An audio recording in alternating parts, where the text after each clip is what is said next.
This is something enormous. It is about a final control, and it's the United States saying there may be another power in the world, but we will be the ultimate power. Quite explicitly, the US and the EU are saying that they want these new trade agreements to form the blueprint, the template for all future trade deals.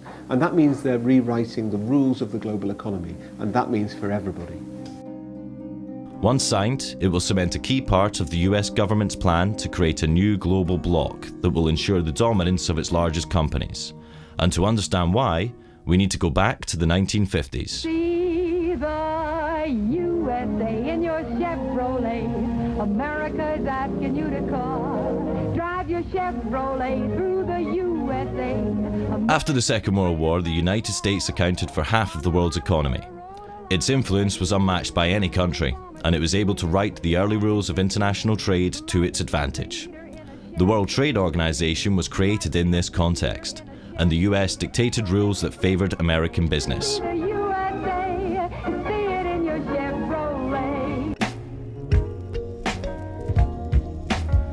But as economies like China and India joined the WTO, it became a more democratized arena, and the US found it harder to control its decision-making. At the WTO, at its Doha rounds, India spoke up and Brazil spoke up, and the US lost control. I think it's no use beating around the bush. This meeting has collapsed. The US felt it needed a new strategy to maintain its global dominance. So in the classical American style, they went big. To bypass the WTO, they're creating the biggest international agreements that the world has ever seen.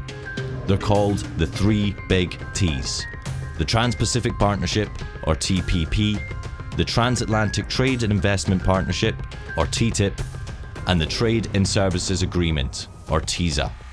And they're all being negotiated in secret right now.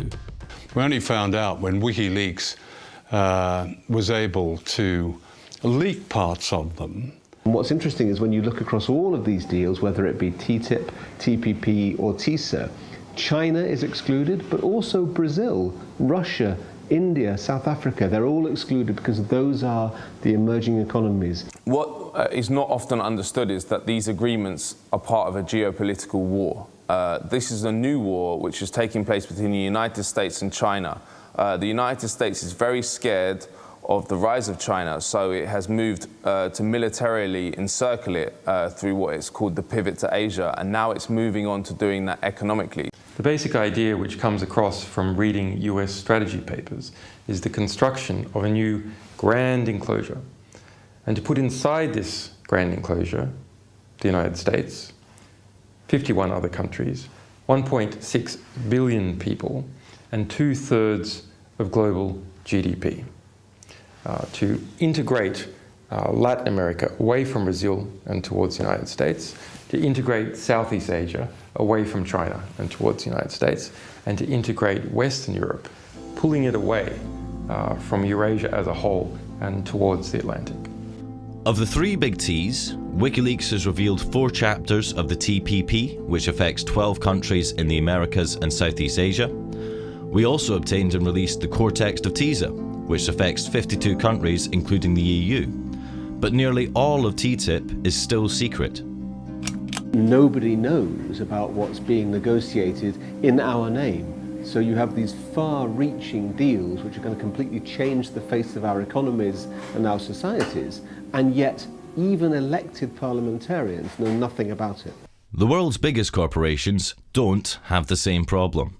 They have been receiving VIP access from day one and have had abundant influence in the negotiations. People, the likes of you and I, are excluded.